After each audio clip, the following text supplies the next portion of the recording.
Good evening and welcome to the April 2nd, 2026 Ways and Means Committee meeting. Recording in progress. Welcome to the the April 2nd Ways and Means Committee meeting. Roll call, please. Alderwoman Gold. Here. Alderman Gould. Here. Alderman Erger. Here.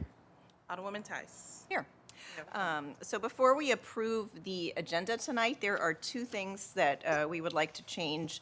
Under new business, item 2 is we'd like to pull that from the agenda, and we're going to postpone that until May. And then item F in new business, we'd like to move up to item F under department reports. So with those changes, could I have a motion to approve the amended agenda? Motion to approve amended agenda. Second. All in favor? Aye. Aye. So approved. Citizen comments. I don't see anyone in the chamber. Is there anyone online? No one online. And that takes us to report of committee chair and alderman. I have no report. Alderwoman Goad, No report. Alderman Gould, No report? and Alderman Erger. No report.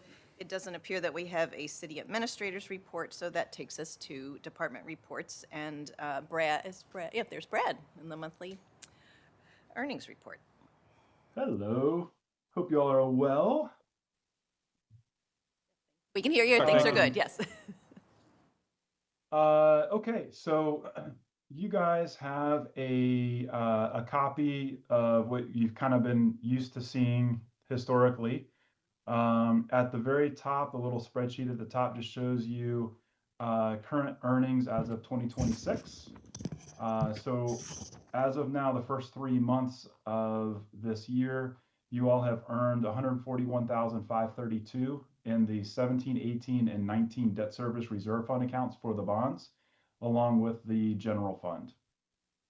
If we add all this together from last year and 24 and prior all the way to July of 2018, you are at a little over $4.3 million in interest earnings. So things are going well. You've got a very nice ladder, which protects you guys if interest rates rise or fall. The laddered strategy has performed well for clients over decades, and you guys over the last 8 years. If we just divide the 141 that you guys have earned so far this year into thirds, we are at about $47,177 average per month in 2026. We just, the market is always fluctuating, so we continue to keep our eye on the market and geopolitical changes, and we'll always incorporate that stuff into all the recommendations that I talk with Bola and Michelle about each time that we talk. I think that's all that I've got for you, unless you all have questions. Great. Are there questions for Brad? I don't see any. Thank you for your continued work for us, and we'll look forward to seeing you next month. Okay, wonderful. Thank you. You all. Have a good night. You too. Next, that takes us to recognition of available funds for investment. Michelle. Yeah, hi. We have just around $5 million in our cash account. I had prepared a cash flow for this, but I'm going to make a recommendation that we invest $1.5 million of the $5 million that's currently available. We received $1.1 million of the FEMA reimbursement probably about 3 weeks ago. Back in September of 25, we took out $2.2 million for some of those aggressive purchases in order to be part of that program.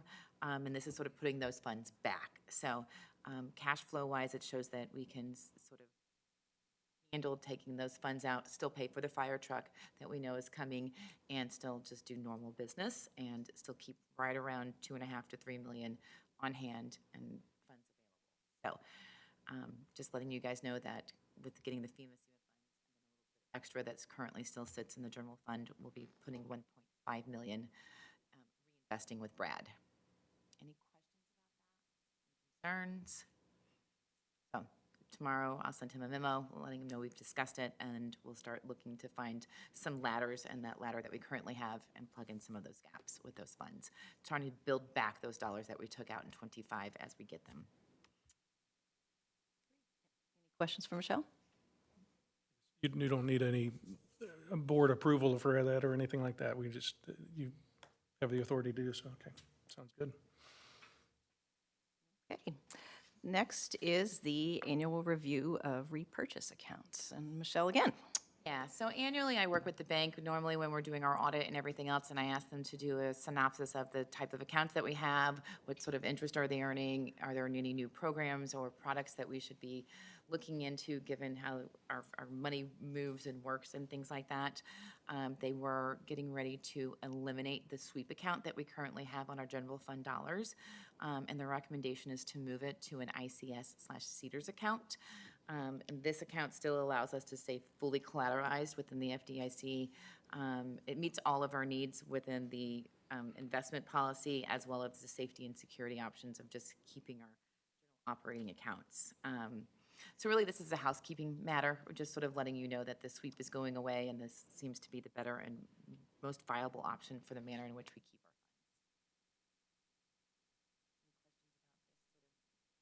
our housekeeping items on our banking. Okay, perfect.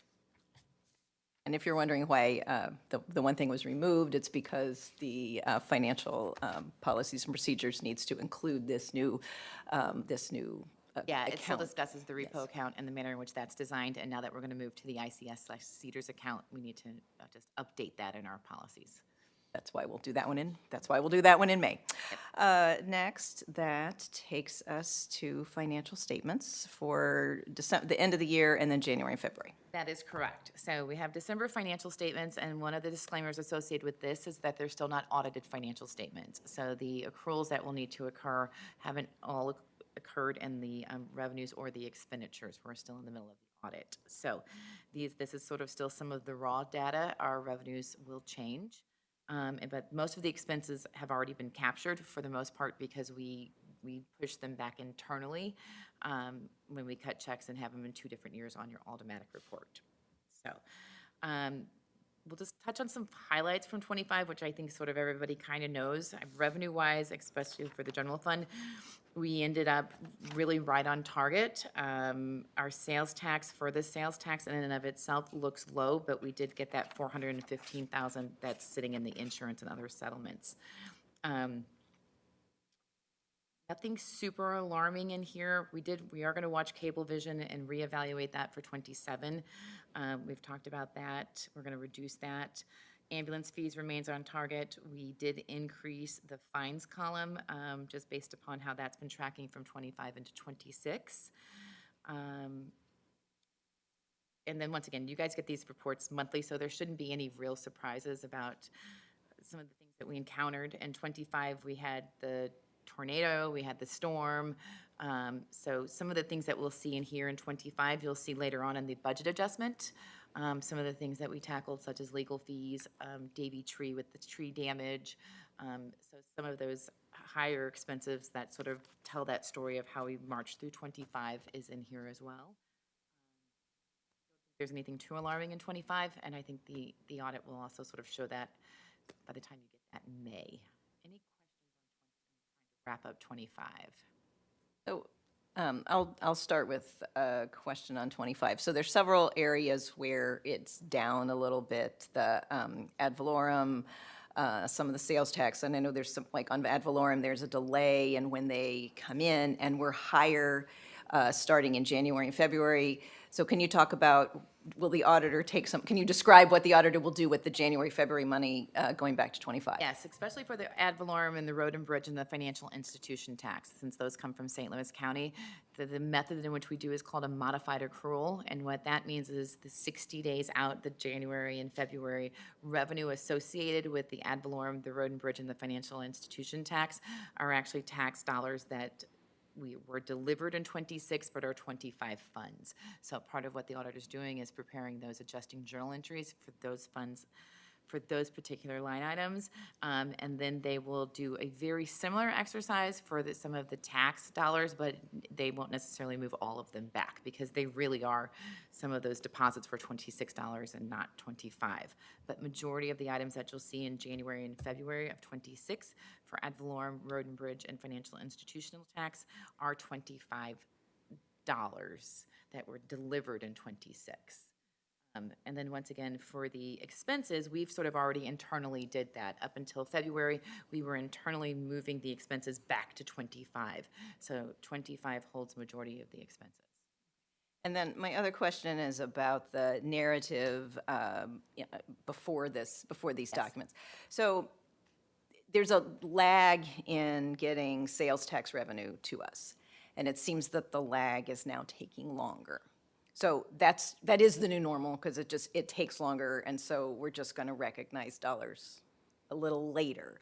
But my question is, can we really watch that closely on some off chance that the state speeds back up, and then we have like really lagged revenues coming in plus the regular revenues? So like in case at some reporting period there's, like say this year they kind of catch up at the end of the year. So then we have lagged 25 numbers in 26 plus regular 26 numbers in 26, and then 26 looks rosier.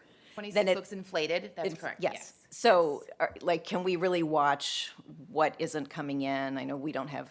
No, and absolutely. We're not And privy to that. We do also have a consultant that sort of taps into the DOR and actually looks at the filers and where they're filing and where they're sitting and how that lag is associated with the dollars. So yes, the short answer is yes. They started the lag and started really relying heavily on that narrative right around, I would say, September, October of last year, and they were sort of running 30, 60 days behind for some of our really big filers. And it doesn't mean that they didn't necessarily file. It could have meant that even the DOR didn't have the capacity to get to them, to then process the money. And therefore, it was taking, they would say 30 days. It got to be 60, 90 days for the DOR to catch up. So it was sort of this lag in the processing of the DOR. And that seems to continue to be the case in our monthly reports from the consultant that is watching that narrative for us. So if you were to look from December, and even in our sales tax statement, it sort of indicates that we're 13% off of our goal and 3% behind where we were in 24. But you can see when we start to enter 26, that sales tax for January is up by 16%. And then even by the time we start to get into February, it's still up at 3. That's kind of that 5% difference I think we were waiting to see in December, where you can, hopefully that's the narrative that it's catching up. We have been given the comfortability that the filers are filing. We're not necessarily not getting the dollars because they're not doing their taxes. We're not getting them because the DOR is still trying to process everything. So that's been one of the questions internally we've asked. But you are correct. We just have to make sure that 26, if it starts to be slightly inflated and we end up at a year that looks like it's 5 or 7%, I wouldn't think that that would be how 26 would go. I would still say we're probably still in the 1 to 2%, depending on how the economy goes. So we will watch that. Great, okay, Yes. thank you. Are there questions from other members of the committee? I know Alderwoman Goode has some questions. So you actually addressed a bunch of them, so thank you in your presentation. So we're booking at time of accrual, not at time of cash in hand then for sales, for taxes? We are booking at, if we get our January deposit, it's actually December filings. So we're not going back to December. We're booking at, so we're basically, we're receipt. doing a Okay. cash on hand, cash books up until we do a modified accrual for January and February. We're only doing accruals back for January and February. Yes. Alderwoman Tice,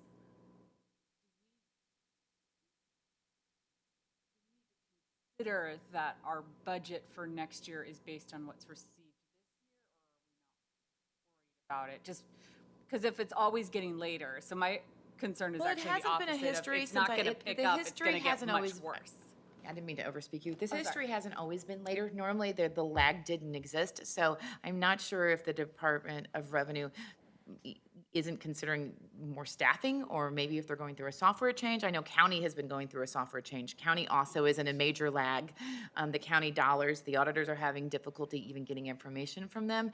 So, and then I also know that there's several initiatives on the Tuesday ballot that if some of these sales tax initiatives go through, they're going to need more people. I don't know what the answer is for DOR, but it hasn't always been the case.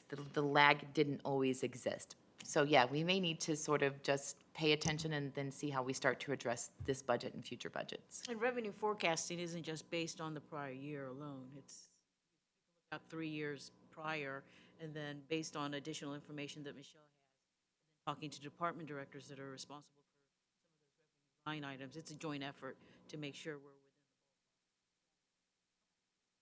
within. My thought process is I don't want to necessarily end up in a position, and it can totally happen in any given year, but long-term, Yeah. where it looks like our revenue forecast is not as, we might have done all the work, but because of how it's getting booked, Yeah, and I off to someone who's just reading it. And I would further say that luckily, I mean, everybody's getting information in a timely manner. You get monthly reports and everything, so hopefully we can have those sort of conversations and react accordingly. Right now, January and February look strong, but I do think, and then once again, keeping our eye on the ball monthly with DOR, we're following all the channels possible, so. Absolutely. Got them already, so thank you. Other questions? Great, thank you. Then moving on to the audit timeline, something that is not behind. I will say. Since Michelle's been here. I would say this one's still me. The audit is still going on. I would say we're probably, 85 to 90% done, and it's going well. They've been on site twice now. They have tested expenditures. They have tested capital assets. We're now in the middle of we're still trying to get revenue data from county and other parts of it, but we're going to meet the timeline. I believe that you'll have hopefully a rough draft in the next 15, 20 days. We'll look at it in May and approve it by June. So I have still good news for the audit. Exciting questions for Michelle about the audit? No questions, great.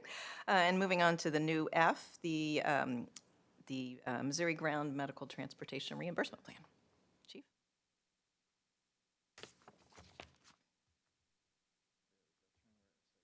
Good evening. Thanks for the opportunity to present. It's been a pretty whirlwind 72 hours since we were notified of this program on Monday. We received a letter from Missouri Department of Social Services advising us that because of our participation in GEMT with our state audit that was prepared by the PCG group, that we qualified for additional funding for 2025 ambulance runs. So this is a separate funding source from the current GEMT program that we participate in. The letter outlined that it's essentially, and I'll use Michelle's words, financial housekeeping. So the money out and money in that goes in through the ambulance revenue. So we have identified, this particular ask for this session is just for January 1 through June 30th of 25. It's going to be about 62,000 that we would realize in ambulance revenue for runs that we have already done. Chief Herman has identified at least the same amount, probably a few more for the second half. We anticipate that the second half of 25 will be funded after this first grant funding opportunity from the federal government hits. So this is essentially information just to advise you that the ambulance revenues are going to be going up this year because we are able to grab some more money that's on the table that we're owed. Great, that's always great news to hear those kind of reports, and thank you both absolutely. for really keeping an eye on this and making sure that Brentwood is participating. Yeah, I guess the caveat with this is we're not sure how much the federal government has funded this. We've been told it's tens of millions of dollars. Not every ambulance service in the state of Missouri participates in this program, and even some that do can't qualify for the non-federal match payment. So this money is available to grab. So we're able to participate. Our documentation is good. The state audits were good. So as long as this is funded, we'll keep asking to participate with us, and we'll keep you advised of what it looks like. Great. Any questions for Chief Bernie? It's wonderful. So No, we don't need when we do realize those, what fund does that go into? There is an ambulance fee account on the income statement for general fund. It Okay, goes into that's general what I thought. fund. And I think as we start to prepare 27 and 28, we'll need to realize that that line item potentially is inflated Yeah. and not know whether or not these federal Right. funds will be available for future years, but just sort of know that that's sort of contributing to. And again, going back to the, where the funding came from, we'll have situational awareness with that. If it looks like it's going to be refunded for calendar year '27 for runs this year, we'll try to get an estimate for that to make sure that the budgeting process doesn't look askew. And that, because it's going into general fund, that money can then be used. There's no special tags to it. I don't believe it has any special parameters. We kind of talked about that, as if it needed to be treated almost as if it was like asset forfeiture Right. dollars. That's what I'm It's getting my at. understanding that it's not, because we currently participate in the GEMT program, and those dollars generated, or if we owe dollars after the audit is complete, they come out of that ambulance fees account. Everything's reconciled through there. So Right. I'm assuming it functions in the same manner unless we hear otherwise. If that's the case, we'll set something very similar up like we do for asset forfeiture, but I Right. don't believe that to be the case. Yeah, based believe- off of our research, we don't see any downside to this right now. I mean, we were looking for a reason to say, well, maybe we should step back, but we can't find one right now. Great, Yeah. thank you. Good job. So information for you, and we'll keep you posted as the picture becomes a little bit more clear and the cash starts coming in. Wonderful. All right, thank you. Thank you. Okay, moving on to item 7, the consent agenda. We have one item, the January 21st minutes. Is there a motion to approve the consent agenda? Motion and a second. All in favor? Aye. Minutes stand approved. We have no old business, so we'll move on to new business. The first item is the 2025 budget amendment. This is also sort of a housekeeping measure. This is part of just doing the audit. So once this is reviewed and discussed and approved, it goes to the auditors as well. But this sort of addresses some of those expenditure line items that just, as the year went on, just took some sort of twists and turns. There is a memo and an outline. Most of these, as I've sort of indicated, since we do present these monthly, shouldn't be super alarming. There are small notes next to the ones that we're asking to be adjusted accordingly. And sort of as I indicated, some of them were driven by legal fees, some of them were driven by the storm, some of them were, or we've discussed just along the way throughout the process of the year. Are there any immediate questions about the budget adjustment?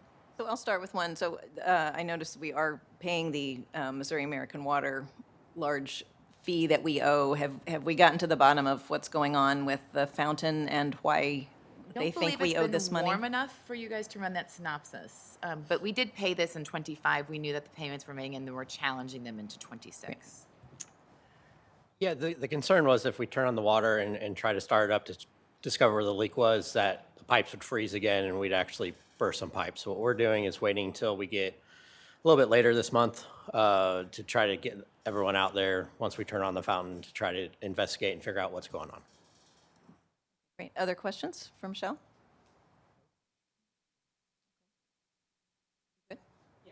You're saying most of these are, I kind of can see a little bit, but just to confirm, a lot of it is because of this, there's a decent chunk of it that's because of the storm. Yes. Particularly for public works with like the forestry. Yes. Overrun, and then the sanitation overrun also seems to be tied to the. Yeah, Davy tree came out, removed. We had tree removal several times. Yeah, and those sort of were noted within the monthly reports as we were going through the year and those items. But yes, ma'am. Okay, perfect, thank you. A motion to forward the amended financial, wait, which one am I on here? Approval of the fiscal year 2025 budget amendment. And do we need to forward it to the full board? No. Or just a motion to approve? Yeah, I think we do. Yeah, motion to approve and forward onto the full board. Is there a second? Second. All in favor, please say aye. Aye. Aye. Ayes have it. We will forward that onto the full board. Next up, what's hard with this? Octavia with the open meetings and records policy.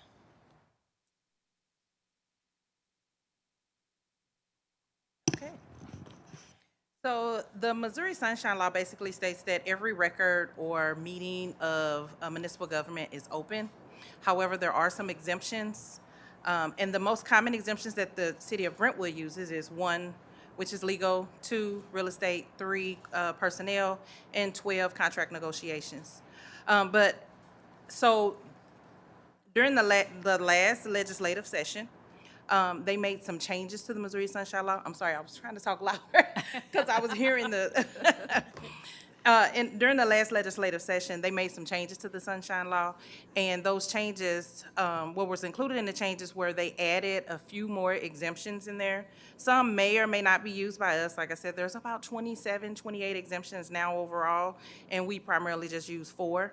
But those exemptions include reports of allegations of improper governmental activities, records that identify security systems and access codes, records that contain protected information for minors under 18, protect the customer info that might be used for park facilities, and info regarding endangered plants or animal species.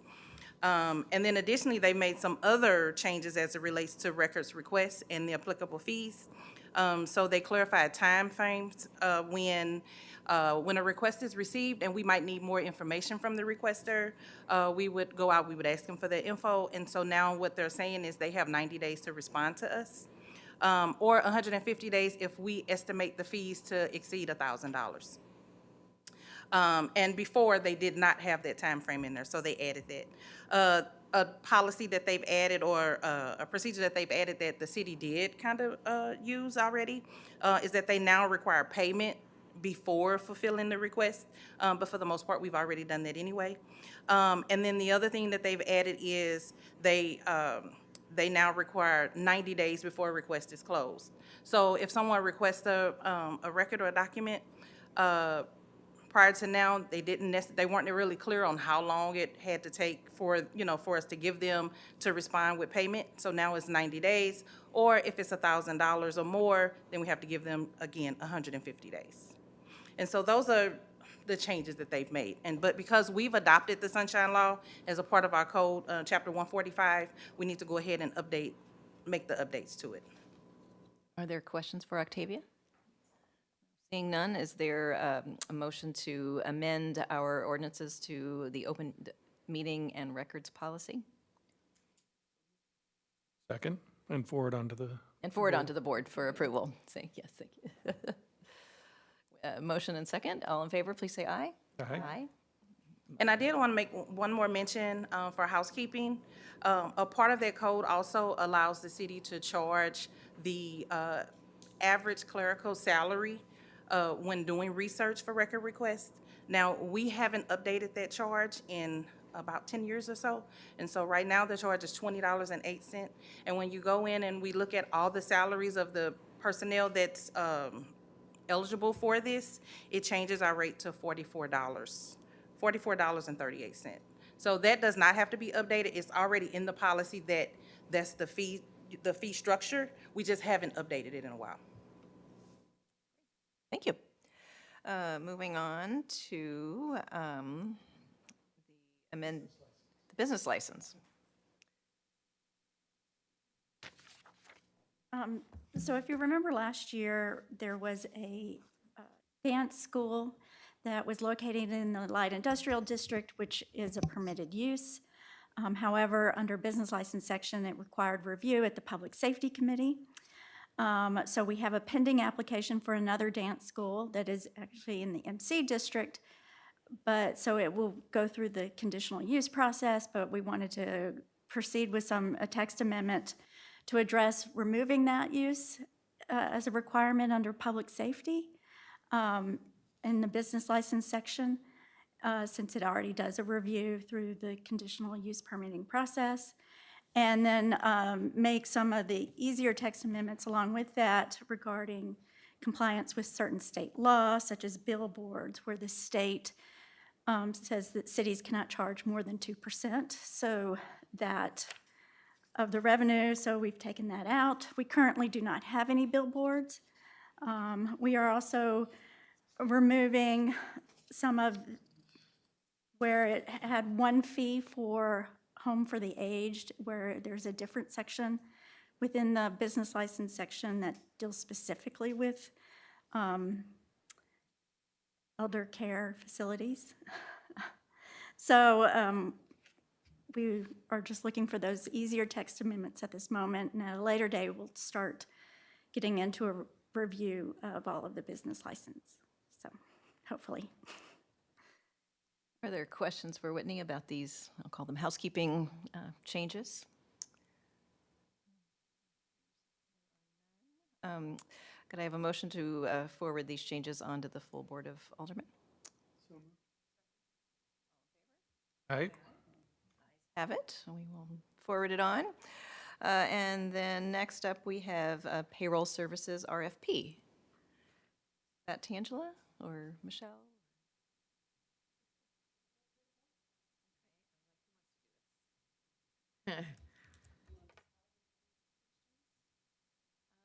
Sure. My memo. Inherited the ADP system, but it looks like the city has had it since November of 2015. It is a system that I will politely say continues to be cumbersome, probably slightly outdated, and takes probably a little more effort than it should internally for my staff and for HR.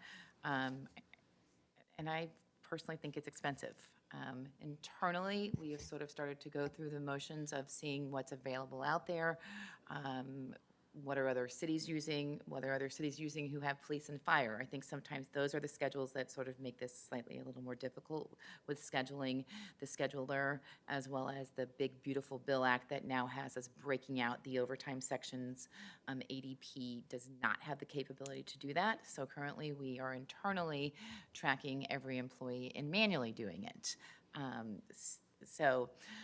And going through sort of some of these, there has been a timeline sort of suggested that ADP is sort of moving and migrating into a different system, and their timeline is now sort of making us aggressively start to look at potentially switching platforms. So this memo sort of outlines some of those challenges that we have and the reasons behind potentially looking for other platforms.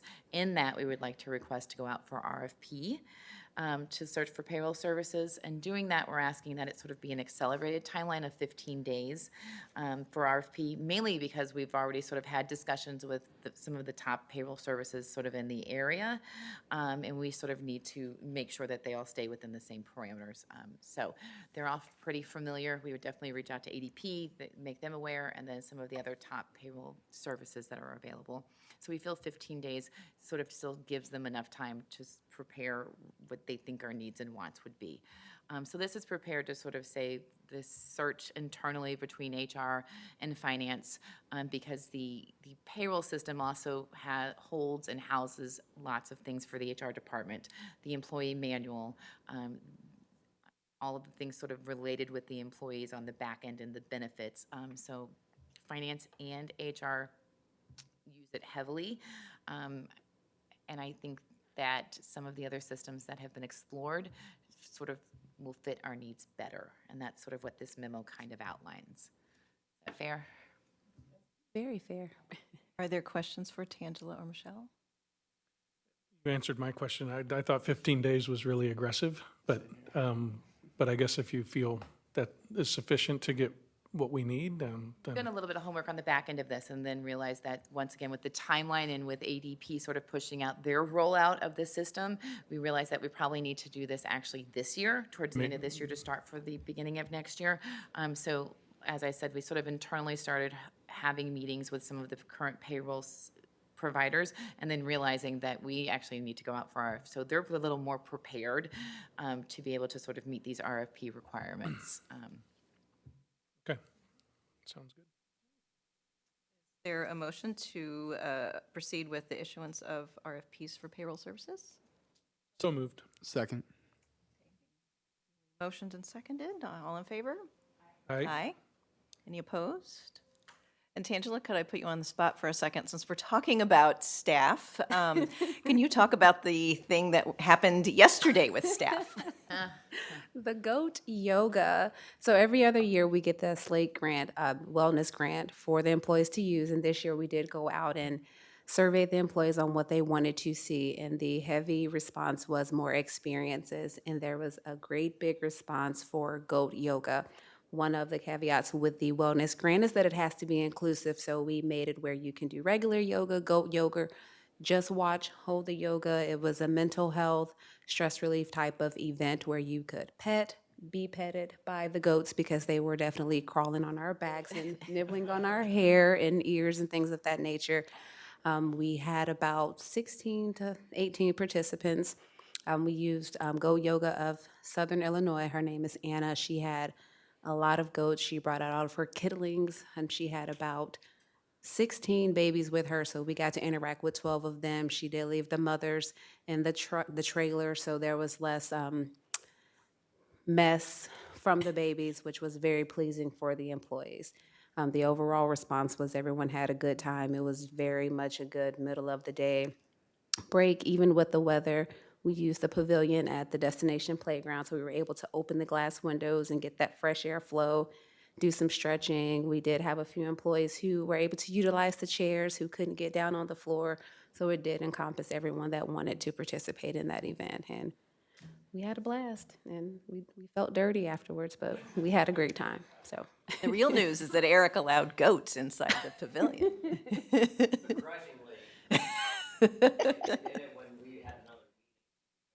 Oh. Good. He'll be at the next one. Okay, great. So, sorry for the diversion, but I thought it was fun when I heard about that today. I thought it was great. Anything else from HR or, no, great. That moves us on to our second opportunity for citizen comment. No one has arrived in the chambers. Is there anyone online? No one online, okay. Seeing no further business,